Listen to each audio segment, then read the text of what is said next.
الله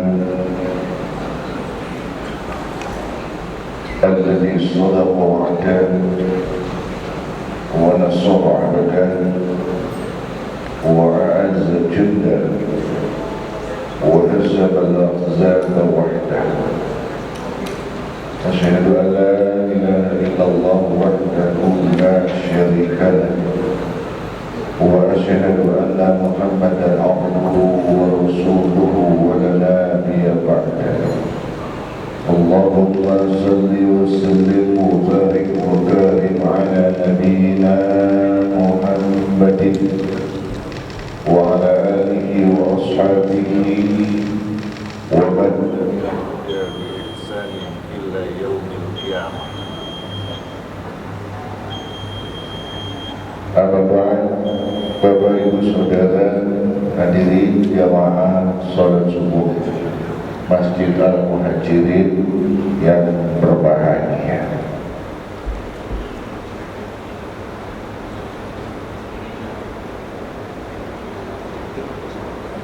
Ketika manusia mau menerima kekhalifahannya di muka bumi ini, ternyata kalau kita lihat Al-Quran itu sebelumnya sudah menawarkan itu, Pak, kepada makhluk-makhluk Allah yang lain. Inna aradna al-amana 'ala as-samawati wal ardi wal jibal. Pernah Allah menawarkan amanah kekhalifahan itu kepada langit. Langit tidak kuat, tidak sanggup langit. Langit yang begitu besar, langit yang luar biasa agung, dianggap tinggi, sumber kemuliaan, tidak sanggup menerima kekhalifahan. Bumi ditawarkan, bumi juga tidak sanggup, tidak sanggup. Dengan segala kelebihan-kelebihan yang dimiliki oleh bumi, ketika ditawarkan khalifah tidak sanggup. Wajibah gunung ditawari, tidak bisa juga gunung.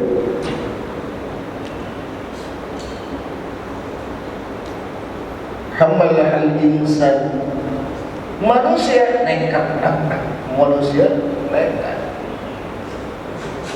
dia ambil kekhalifahan. Udah kecil, kalau bahasa Quran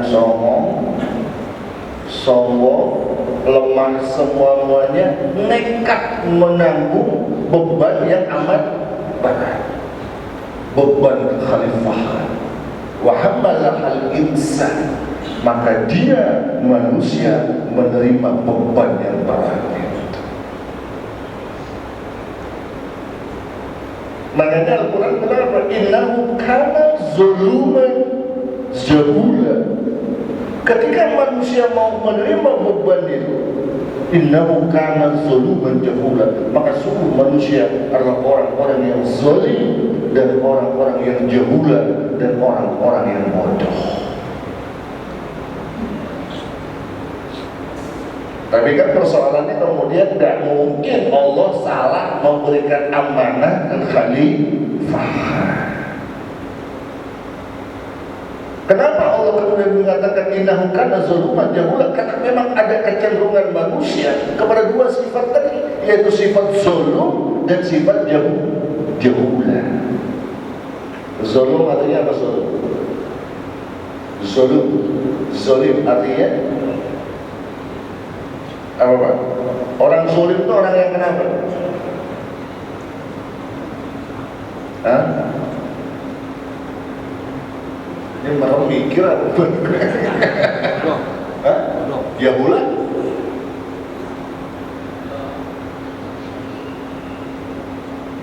Jahula bodoh. Jahula. Zalim bodoh juga sama. Zalim atau zalim?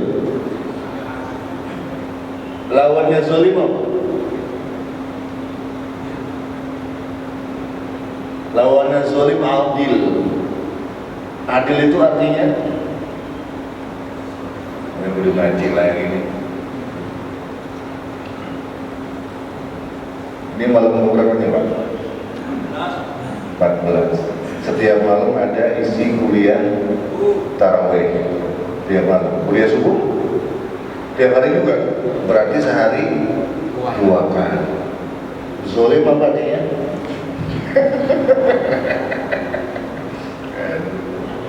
Ini kadang-kadang buat saya lebih suka isi kajian daripada ceramah. Betul lah. Kalau kajian itu masuk kepada persoalannya, hakikatnya itu. Tapi kalau ceramah itu ya kadang-kadang tipis banget, tipis gitu.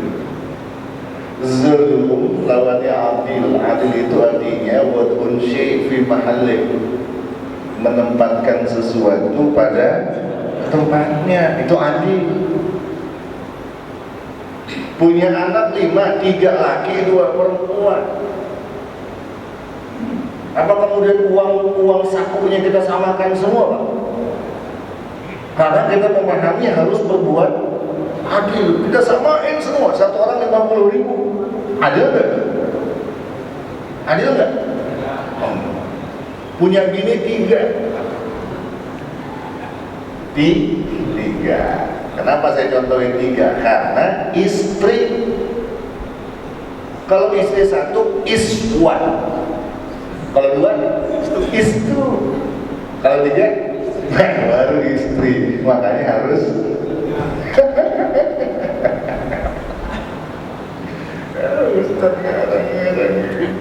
ternyata memang Islam itu luar biasa Pak. Saya kadang-kadang ketika ada ayat-ayat tentang di surga nanti ada bidadari, ada nggak ayat di surga ada bidadara? Ada nggak? Ada nggak ayat di Al-Quran nanti di surga ada bidadara? Bidadara itu laki-laki tampan, cantik, ganteng, di mana ibu-ibu boleh milih sesuka-sukanya. Ada nggak? Enggak. Yang ada bidadari. Kebayang nggak Pak? Misalnya nih, kita kan sering doa, ya Allah, satukanlah kami, suami kami, istri kami, dan anak-anak kami kelak di dalam surganya. Iya tak? Iya. Allah kasih Pak, ketemu di surga, bareng sama bini juga kita masuk di surga, dikasih bidadari. Cakep-cakep nih bidadari ini. Itu bidadari kira-kira buat panjangan doang atau bukan? Ngomong Pak.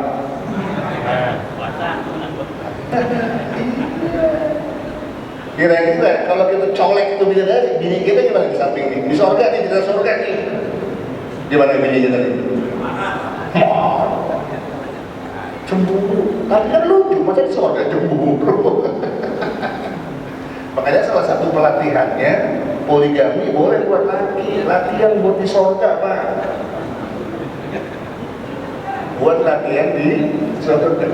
Kalau di dunia udah diterima, insya Allah ntar di surga aman urusannya, agak berantem mau didapat. Kalau misalnya kita nggak bisa terima, bisa jambak-jambakan dari dunia di surga. Enggak, canda itu mah begitu. Saya belum pernah punya pengalaman masuk surga. Santai aja, santai. Jadi wad'un syai' fi mahallih itu artinya adil, menempatkan sesuatu pada tempatnya. Tapi bukan berarti sama rata. Menempatkan sesuatu pada tempatnya. Makanya Allah itu al-adil, Allah itu maha adil. Kenapa? Menempatkan sesuatu pada tempatnya.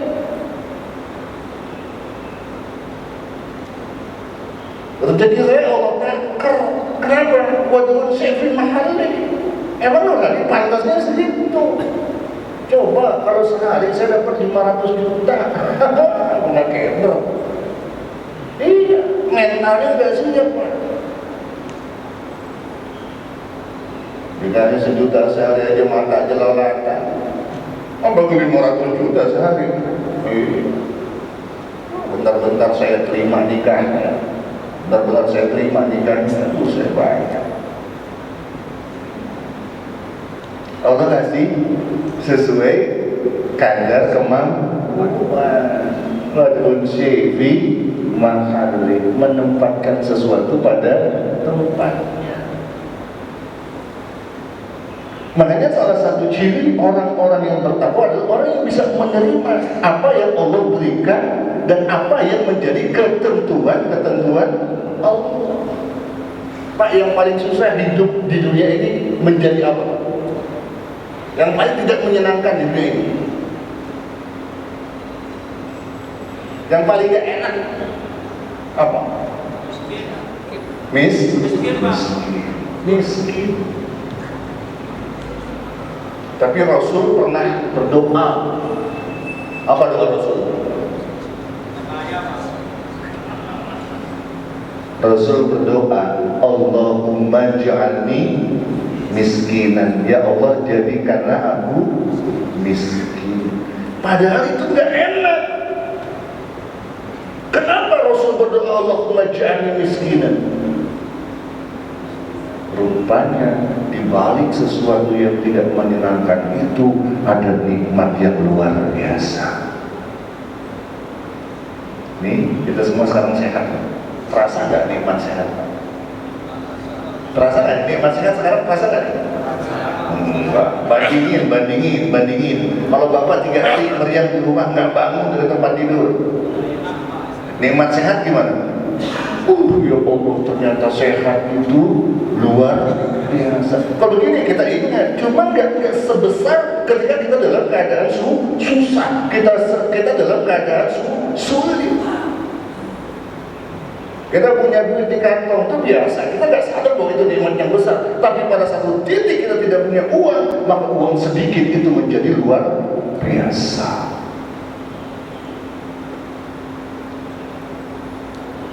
Habis kuliah subuh, kebetulan di kantong saya ada duit 4 juta. Ada jamaah yang perintahnya ngepelin Ustaz buat buka 50.000. Maaf, berasa gak 50.000 itu? Kantong gue ada 4 juta, gak berasa. Tapi kalau di kantong cuma 10.000, ada orang salam nempel ngasih kocak. Gimana perasaan kita? Surga Pak, gede banget, besar, nikmat yang luar biasa. Jadi ternyata untuk bahagia sederhana sekali. Ketika kita selalu menerima apa yang Allah berikan dan lisan kita tak pernah berkeluh kesah terhadap apa yang menjadi ketentuan Allah. Makanya ketika tarawih yang lalu dan ketika khutbah Jumat kemarin, saya selalu menekankan tentang pentingnya rohani mengendalikan jasmani, karena itulah letak dan kunci kebahagiaan. Baik, kita kembali ke innahu kana zaluman jahula. Kalau adil artinya wad'un syai' fi mahali, menempatkan sesuatu pada tempatnya, maka zalim adalah menempatkan sesuatu tidak pada tempatnya. Zalim menempatkan sesuatu tidak pada tempatnya. Istri itu harus dibimbing, dibina, dinafkahi dengan nafkah yang halal, diingatkan tentang kehormatan dirinya, diingatkan tentang kewajibannya. Maka ketika dia melanggar itu, dia telah berbuat zalim. Pemimpin juga itu. Pemimpin harus berpikir tentang rakyatnya, bukan rakyat mikir tentang pemimpin. Pemimpin yang benar gitu. Pemimpin mikirin rakyat. Kalau yang ada di satu negeri antah berantah, rakyat puyeng mikirin maunya apa. Saya Mau opo lo biar luas mikirin aneh. Tapi ini tentang perang kalau Indonesia enggak Pak. Di Indonesia pemimpin mikirin rakyat. Makanya dikasih BLT, di mana hebat Indonesia. Minyak goreng mahal, dapat BLT 500.000. Dapat belum? Hah? Sama juga. Kalian itu TV pada BLT 500.000. BLT MG minyak goreng. Minyak goreng. Masa makan tempe direbus nggak pantas.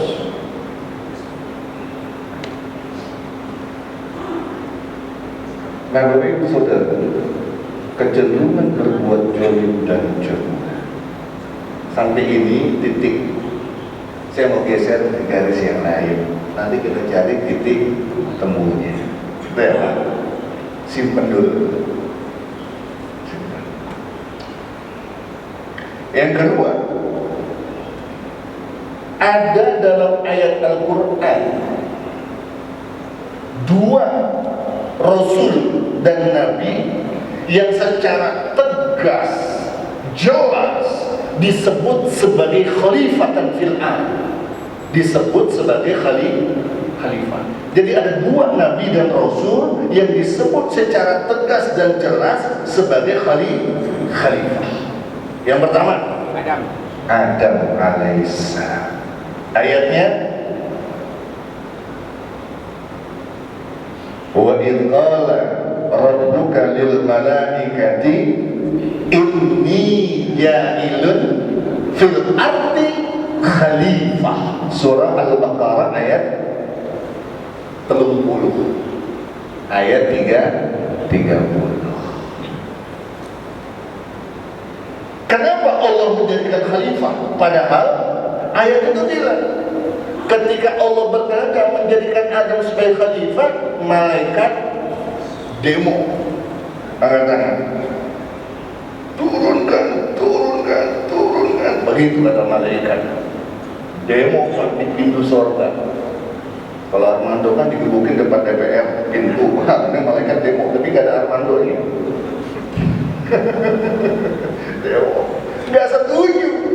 Nggak setuju manusia menjadi khalifah. Kenapa? Apa kata mereka? Ataj'alu fiha man yufsidu fiha wa yasfiku dima wa nahnu nusabbihu bihamdika wa nuqaddisu lak. Kenapa engkau menjadikan manusia sebagai khalifah sementara kami selalu memuja-mujimu, menyanjungmu, mengagungkanmu?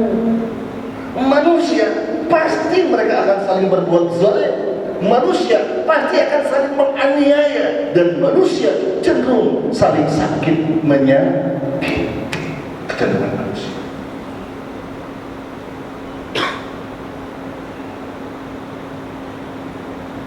Tapi kan Allah perlu menjawab dong. Kalau kesah malaikat. Lalu apa yang Allah lakukan? Supaya malaikat itu diam dengan keangkuhannya, supaya malaikat itu tidak merasa lebih hebat daripada manusia. Apa yang Allah lakukan kepada manusia? Al-Baqarah ayat 31. Wa 'allama Adama al-asma'a kullaha.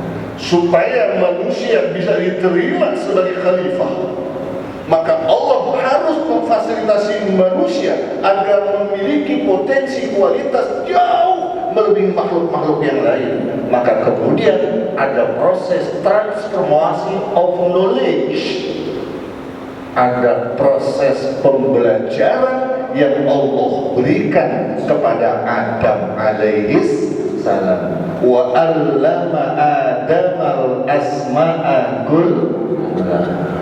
Jadi kalau ditanya kenapa Allah mengangkat Adam menjadi khalifah padahal malaikat protes, karena Allah sudah memfasilitasi Adam dengan ilmu. Ilmu. Tadi jahula artinya apa jahula? Jahula jahil, bodoh. Lawannya jahil ilmu. Pak.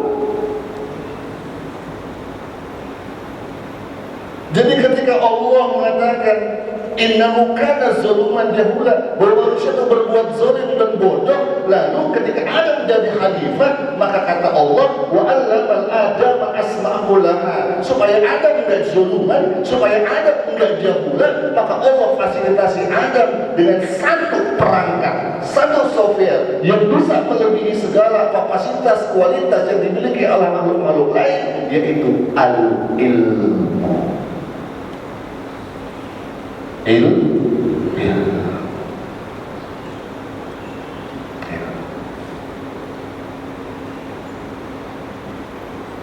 Ada satu ungkapan bilang begini,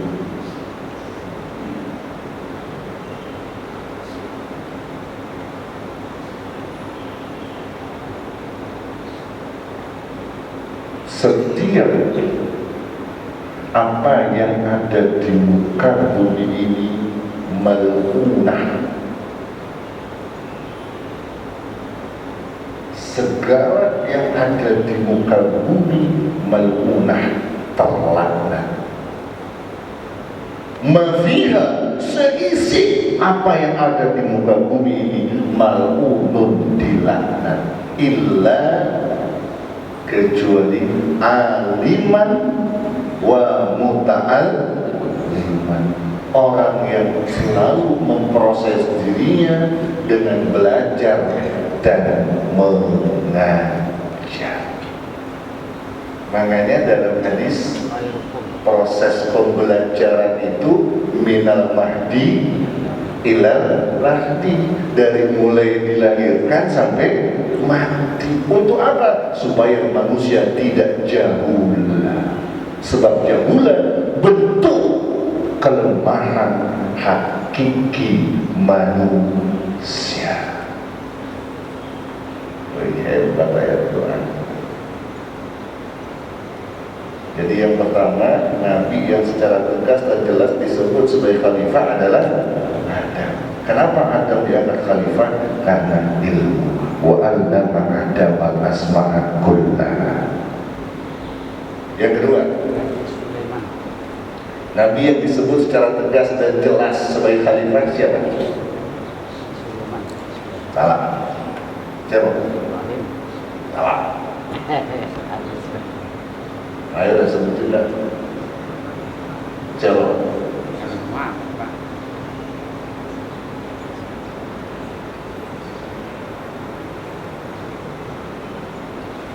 Ada ayat Alif Lam Mim Dzalikal kitabu la raiba fihi hudal lil muttaqin. Betul?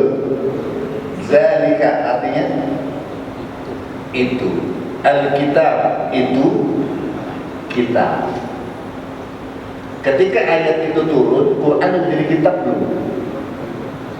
Quran menjadi kitab belum? Udah? Udah jadi kitab?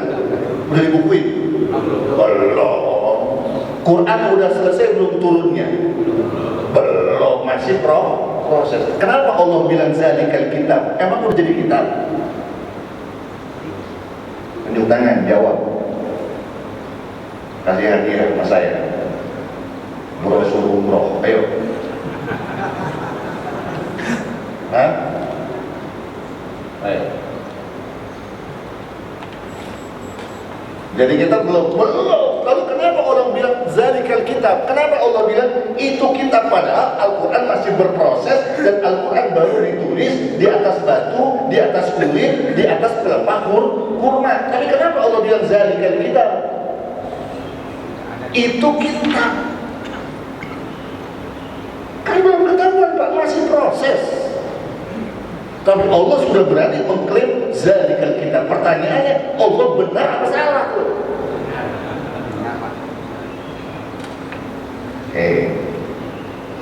Ini pakai pendekatan mantiki namanya.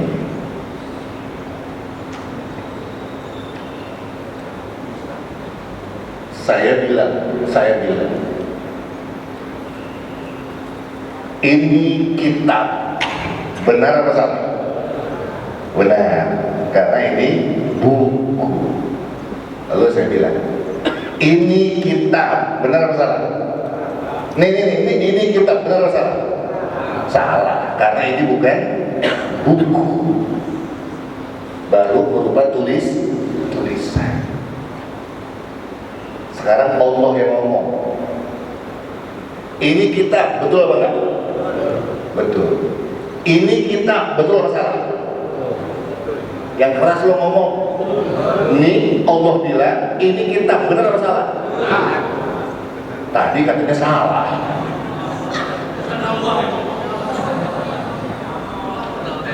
Oh, jadi kebenaran Allah sama kebenaran manusia beda?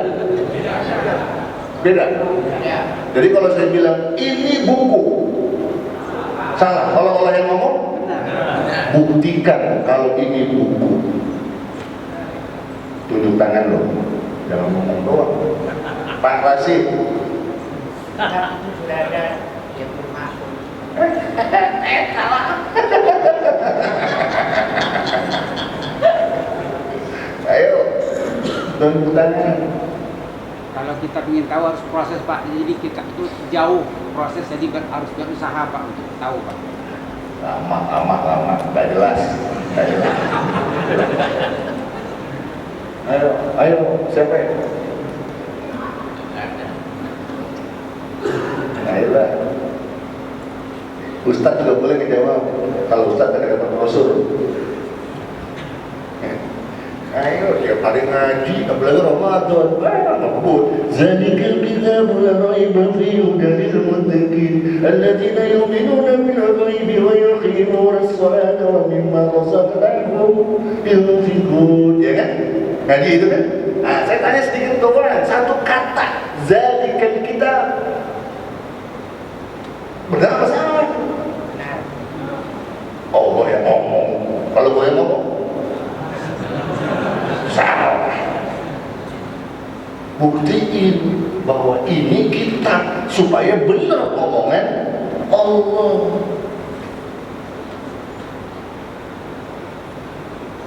Gimana ayat berikutnya? Itu baru pembukaan bukan? Alif lam mim zalikal kitab. Kayaknya makin jauh dari surga gitu. Kita dari jadi mimpi kayaknya.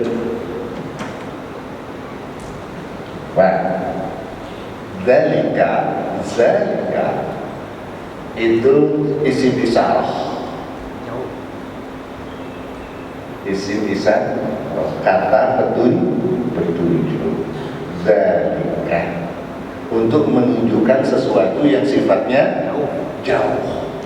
Ada isim isyarah untuk menunjukkan sesuatu yang sifatnya dekat. Apa? Hada atau hadi. Nah, zalika jauh itu maknanya dua. Ada jauh tempatnya. Anda rumah di mana? Bogor. Jauh amat tempatnya jauh. Yang kedua, ada yang jauh waktunya. Kalau gue sukses, gue beli kontrakan 74 pintu. Kapan? Masih jauh. Masih jauh. Kira-kira Allah bilang zalikal kitab benar apa salah? Benar. Cuma di masa Abu Bakar, Umar, puncaknya masa Utsman bin Affan dengan mushaf Utsman. Zalikal kitab. Wih, canggih ya aturannya. Jadi benar. Persoalannya gimana ngejelasin bahwa apa yang lahirlah tafsir al-Azhar 30 juz. 30 juz. Itu alim. Jadi wajar kalau ulama alim mendapat porsi tertinggi, makom terbaik alim. Makanya dalam ungkapan itu semua isi bumi itu terlaknat illa kecuali aliman wa muta'alliman, kecuali orang alim dan orang yang terus berproses untuk menjadi orang yang alim. Mereka kelak yang akan menyelamatkan dunia. Bagaimana prosesnya itu? Nanti insya Allah suatu saat kita akan lanjutkan. Tapi saya ingin tuntaskan innahu kana zuluman jahula. Siapa khalifah yang kedua disebut secara tegas dan jelas sebagai khalifah? Salah bro. Pakai ayat bro. Ya Dawud inna ja'alnaka khalifatan fil ard. Ya Dawud, sesungguhnya kami menjadikan dirimu sebagai khalifah di muka bumi. Kalau Adam diangkat jadi khalifah karena keilmuannya. Kalau Daud, fahkum bainan nasi bil adl, maka tegakkanlah hukum di tengah-tengah manusia dengan adil. Adil. Fahkum bainan nasi bil adl, maka tegakkan hukum di tengah-tengah manusia dengan keadilan. Walaupun syai' fi mahalli. Ternyata Allah menjawab dialeknya tentang innahu kana zuluman jahula dengan makna tersirat yang bisa kita cari, kita gali dari hakikat khalifah yang punya dua potensi dasar, yaitu al-ilm dan yang kedua al-adalah, ilmu dan keadilan. Luar biasa ayat itu. Memang kita tidak cukup kayaknya Pak, cuma tadarus khatam 3 kali selama Ramadan. Memang kita harus mikirin, kita tafakkur, kita tadabbur, kita galang. Memang harus itu. Kalau enggak kita nggak dapat. Kita nggak dapat. Intinya apa sih? Allah pengen ngomong apa sih? Kok begini sih? Apa yang pengen Allah tuju? Lalu sikap kita yang diharapkan Allah muncul itu apa? Jadi ketemu ya Pak. Innahu kana zaluman jahula, dijawab oleh Allah dengan Adam kapasitas keilmuannya dan Daud dengan keadilannya. Clear, manusia menjadi khalifah. Bapak Ibu Saudara yang berbahagia, benar. Jam 5:30 lewat 35, baru 30 menit. Saya itu udah 5 orang yang pulang, mungkin ngantuk. Ibu-ibunya ada 2, bawa-bawanya 3. Satu lagi dapat hadiah piring cantik. Iya Pak. Oke. Mungkin sebagian ada yang masih ingat sebuah tulisan tentang unsur manusia dalam buku The Logical of Scientific. Ini pernah saya sampaikan. Ingat nggak? Yang ikut ngaji sama saya ingat nggak buku The Logical of Scientific?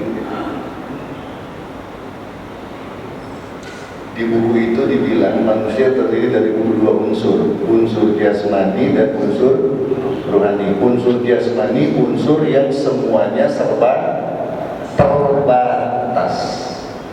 Mata jasmani terbatas, pendengaran jasmani terbatas, isi perut terbatas, fungsi jantung jasmani terbatas, semuanya terbatas Pak. Segala yang bersifat jasmani terbatas.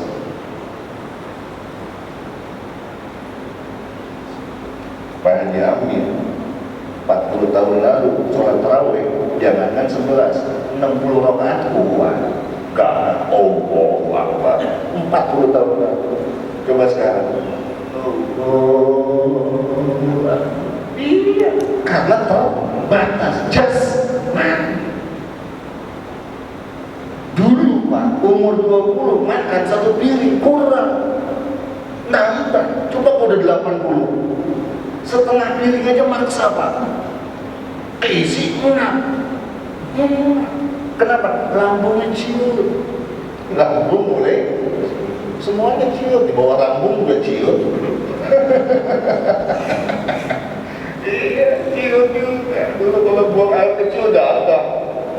Karena keting gagal, karena masih gagal. Kalau sekarang ngeluarin media susah, mau tipis, daripada ciut. Pendengaran dulu kita ngedengar, langsung tangkap ngomong apa lu? Kalau umurnya 70, cucu 4, dia pada ngomong. Itu kakek, jawabnya cuma satu kata. Hah? Hah? Itu anak ngomong 3 kali, kakek jawabnya sama. Apaan? Hah? Karena pendengaran serba terbatas. Segala sesuatu yang bersifat jasmani terbatas. Itu yang pertama. Yang kedua, ruhani. Kalau jasmani serba terbatas, maka ruhani serba tak terbatas. Kenapa ruhani tak terbatas? Karena ruhani datang dari Allah. Ingat fase penciptaan manusia ketika usia 120 hari dalam hadis riwayat Abu Dawud, lalu Allah berfirman dalam Quran, wa nafakhtu fihi min ruhi, maka aku tiupkan ke dalam janin dalam perut ibunya bagian dari rohku. Karenanya kalau orang mati pasti kita diminta untuk istirja, mengucap kalimat inna lillahi wa inna ilaihi. Jasadnya terbatas, kembali ke tanah. Rohnya kemana? Kembali kepada Allah. Cuma karena Allah Maha Suci, ketika dimasukkan dalam keadaan suci, kembali kepada Allah harus suci. Maka ditempatkan di alam barzakh, alam arwah. Untuk apa? Menunggu proses pensucian. Di laundry dulu biar bersih.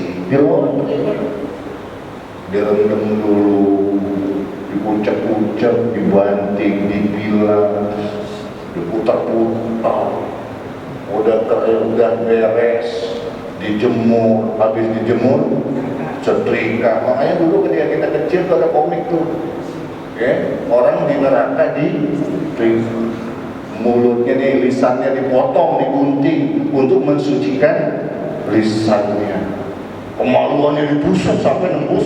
Dulu mah serem-serem banget komik-komik dulu. Ingat gak Pak? Dulu tuh saya seru. Sekarang ada nggak yang begitu? Ada nggak? Enggak. Jadi kagak ada takutnya orang sekarang Pak. Gak ada takutnya. Allah aja dibohongin. Demi Allah, disumpah mendapat jabatan. Demi Allah, saya tidak akan menggunakan itu untuk kepentingan saya, keluarga saya, dan golongan saya. Padahal demi Allah tuh Allah aja dibohongin. Apalagi manusia kita. Nah, ketika ruhani ditaruh di jasmani, ruhani nggak nyaman Pak.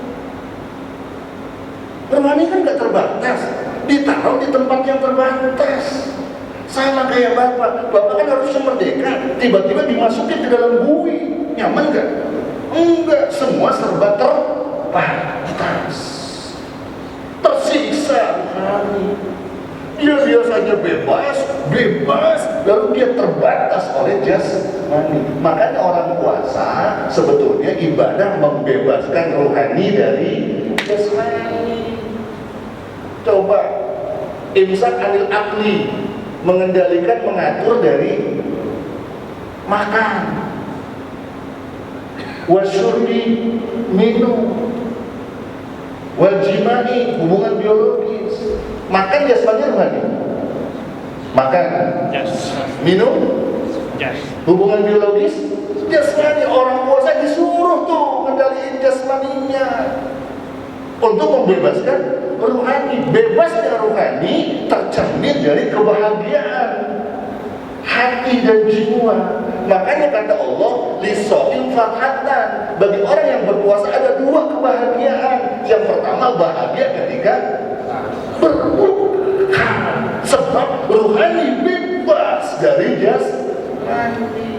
Makanya letak kebahagiaan bukan kolak, pacar Cina, es kelapa muda yang banyak, bukan. Ketika Allahu Akbar, teh manis seteguk, nikmatnya luar biasa. Itulah kebahagiaan rohani. Bukan dengan yang banyak, tapi hanya dengan seteguk teh manis. Subhanallah, nikmatnya dahsyat, luar biasa. Nah, hanya orang-orang yang alim yang bisa melakukan itu. Hanya orang-orang yang punya kualitas keilmuan yang bisa menyadari itu. Sehingga dia bisa buat syai' fi mahallih, sehingga dia bisa menempatkan sesuatu pada tempatnya. Pak, ini ada promo nih? Ada promo? Berapa duit tadi isinya? Ada. Oke. Ada nggak yang masuk? Berapa orang masukin ke situ? 500.000. Ada. Yang merah-merah ada nggak tombolnya? Ada nggak tombolnya? Kosong. Pak, gitu. Kalau kita keluarkan rezeki, sesungguhnya kita membantu orang atau membantu diri kita.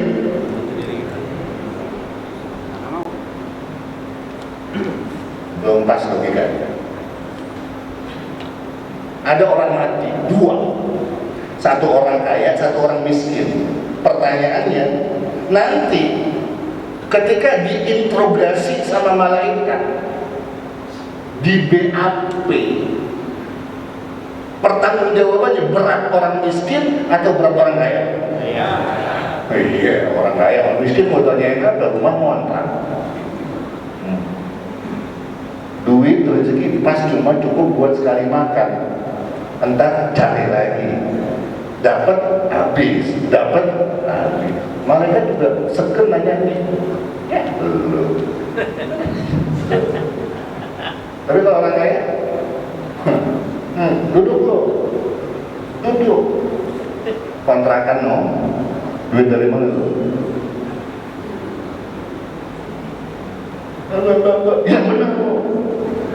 Yang benar. Kaki diinjil, jempol malaikat diinjil gimana? Kita dipanggil polsek, kayak polsek di BAP, buset, keringat segede-gede jagung. Ini malaikat Pak. Dulu tanah dari mana? Gimana datang? Nah, orang diluarin dulu. Ngomong apa coba? Yang integrasi orang aja kita amal itu malaikat. Makanya bahasa Quran apa? Wa nahtimu ala afwahihim wa tukallimuna aydihim wa tashhadu arjuluhum. Yang ngomong bukan ini. Kalau ngomong yang ini, gak bisa. Yang integrasi malaikat. Yang ngomong apa? Wa tukallimuna aydihim, tangannya ngomong, kaki saksi, wa tashhadu arjuluhum bima kanu. Surah Yasin.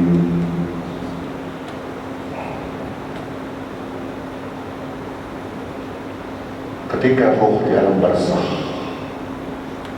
pertanggungjawaban kepada Allah, dan yang bisa melakukan itu hanya orang-orang alim. Makanya puasa bukan cuma sekedar makan, minum, bukan, tapi bagaimana pengendalian diri. Hakikatnya membebaskan rohani dari perangkap penjara jasmani. Puncak bebasnya rohani adalah kebahagiaan, ketentraman. Bahasa Arabnya salamatan, salamah. Asal katanya aslama yuslimu islaman. Makanya kenapa setiap ketemu kita selalu Assalamualaikum. Makna tersiratnya, semoga rohanimu mampu membebaskan diri dari perangkap jasmani, sehingga engkau akan merasa bahagia dalam detik kehidupan. Subhanallah, subhanallah, subhanallah, luar biasa Islam. Makanya saudara, dua kata kuncinya sebetulnya. Saya di Al-Muhajir ini sering kali datang ke masjid, balik dari kampus, badan bau, capek. Tapi saya masih berusaha untuk hadir dalam kajian di sini. Kenapa? Karena itu bentuk pembebasan rohani dari jasmani. Capek Pak, kita ngikutin jasmani. Bapak bisa rasain. Sekarang saya mau tanya, maaf ya Pak, bukan kurang ajar, bukan nyala muncul. Kalau kita udah usia-usia tua, peduli gak kita sama dunia? Nih, Pak, maaf ya Pak, Bapak datang ke sini pakai baju ini, milih gak? Milih gak? Milih apa enggak? Apa pakai yang ada-ada? Pakai aja, datang ke masjid, yang penting baju kalau dulu enggak, pantasnya apa nih kalau celananya ini? Meci. Kalau udah usia tua, udah gak peduli Pak, udah gak peduli sama urusan dunia. Makanya orang-orang tua itu memang mustajab doanya. Kenapa? Urusan dunianya udah kurang. Makanya wajar kalau misalnya kita tuh ikhtiroman, bahasa surah Luqman, au kibara ahaduhuma wala taqullahuma uff. Kalau orang tua kalian udah sepuh, udah tua banget, ngomong aja nggak boleh. Kenapa? Hati-hati loh, dia keramat loh. Hati-hati loh, dia mustajab. Kenapa? Kepentingan orang-orang tua udah kecil oleh kurang terhadap dunia, yang ada hanya kepentingan akhirat. Makanya mulutnya tajam, doanya mustajab. Kenapa? Karena udah nggak lagi dia care sama urusan dunia. Beda kayak kita Pak, sehebat apapun Nur Hadi, otaknya masih duit, nggak mustajab. Tapi kalau orang-orang yang sudah jauh dari dunia, yang ada hanya ibadah, maka hati-hati, doa mereka mustajab.